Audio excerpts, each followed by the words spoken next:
Okay, one last question for today. Go ahead, ma'am. Good morning po. I'm Miss Marlene po ng Bridgestock. Ask ko lang po sa binanggit po ni Secretary Vince Dizon tungkol po dun sa 421 na ghost project at saka dun sa 8,000 na under investigation. Sa ngayon po, ang nakikita natin sa TV is puro lang presentation. Wala pa po tayong datos kung sino talaga ang mananagot. And then, yung second po, recap ko lang, sino ba ang dapat na managot dito, yung pumirma ba o yung nag-approve ba? And then, the last po, ano ba ang COA? Bakit parang wala yata silang alam sa nangyayari dito sa mga ghost project? And then, the last po, kay Father, ano po ba ang mga, ano natin, mga plano natin sa darating na, ito po, yung ating binabanggit sa 1 trillion mark. Salamat po. Well, yung tungkol sa COA, well, we have, I think it's open already. It was open during the Blue Ribbon Committee hearing. Is that the COA is also involved, no, in certifying that the project was completed. So these are the local COA COA heads that were assigned for specific districts. So that's the problem. That's the problem we have with COA. Secondly, another problem we have with COA is that it came out in the Blue Ribbon hearing that the one of the COA commissioners is also involved in suggesting projects, and that the wife of a COA commissioner is also a contractor. So obviously this is already a violation of the law, no? So this would show that COA is also compromised.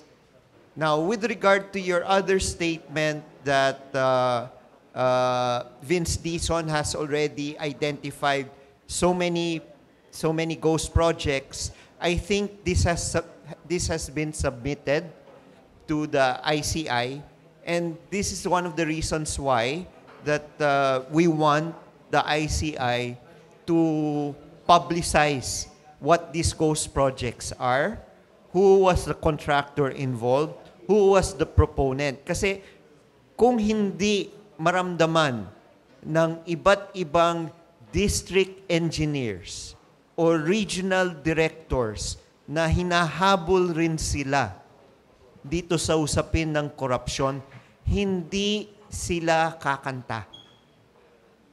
No? Hindi nila ituturo kung sino yung nakinabang dito sa mga proyektong ito.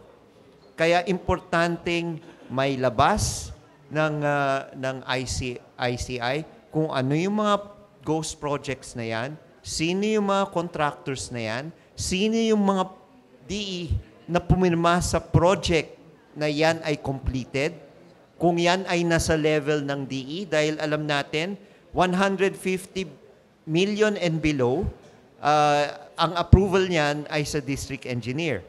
150 and above, nasa regional director yan. So maraming kailangan pa rin malaman ng taong bayan at hindi lang dapat nakatutok sa Bulacan at sa distrito lamang ni Engineer Alcantara. Maganda yung binigay ng ating Pangulo. Isumbong mo kay Pangulo. Alam niyo ba kung ilan ang nagsumbong doon sa website? 25,000 ang mga entries ng sumbong. Kaya talagang, gano'n talaga karami ang mga nagsusumbong. Ito, 25,000. Ngayon, siyempre, iproproseso lahat yan. Imbestigan lahat yan. Kaya maging yung ating ICI, overwhelmed talaga sa dami. Kasi, para ba ngayon biglang lumabas na lang, grabe pala ito, na hindi na natin, mag-crash yung ating computer dahil sa dami ng data na dumating. Kaya po, wag po tayong tumigil na ipahayag ang ating damdamin. Kaya doon po sa trillion peso March movement, ginawa na naming movement ito. At naghahanda ng malakihang pagpunta ng mapayapang panahon ng pagbibigay ng atin pong pagbabantay at paghingi ng accountability sa bagay nito sa darating ng Nobyembre 30. Pero hindi lang sa 30 tayo naghahanda. Simula po bukas, meron pong tuwing Biyernes, we are asking people na magsuot ng puti. Tuwing Biyernes, magsuot ng puti. O kaya maglagay nitong ganitong white ribbon. Di ba? Dahil yung white ribbon, walang kulay dilaw o kulay pink o kulay pula, kundi talagang or berde, ito'y kulay ng, sasabihin natin, integrity, kulay ng katotohanan, kulay ng purity. Yun ang ating hinahanap eh. At tuwing Biyernes, simula po bukas, magkakaroon ng noise barrage. Kanya-kanya na ho. Magkalampagan tayo ng lahat ng kalampagan, alas 6 ng gabi. Tapos, ang mga simbahan po ay magpapatagtog ng kampana para sabing, ay, hindi kami mananahimik, hindi kami titigil hanggang hindi natatapos at hindi lumalabas talagang may naumpisa ng nananagot dito sa ating problemang ito. So, tuloy-tuloy po yan. At hanggang, nandun nga po, makita natin yung ombudsman kumilos ng nararapat, yung ICI ay talagang ipahayag nila yung kanilang nakikita. Walang, sabi ng ombudsman, walang sisintuhin, walang sasantuhin. Sana po talagang wala kayong sasantuhin. Ombudsman Boying, malaki po ang aming pagtitiwala na kayo ngayon ay gagamitin ng Diyos para po panagutin ang dapat managot. Dahil yun ang gawain ng ombudsman.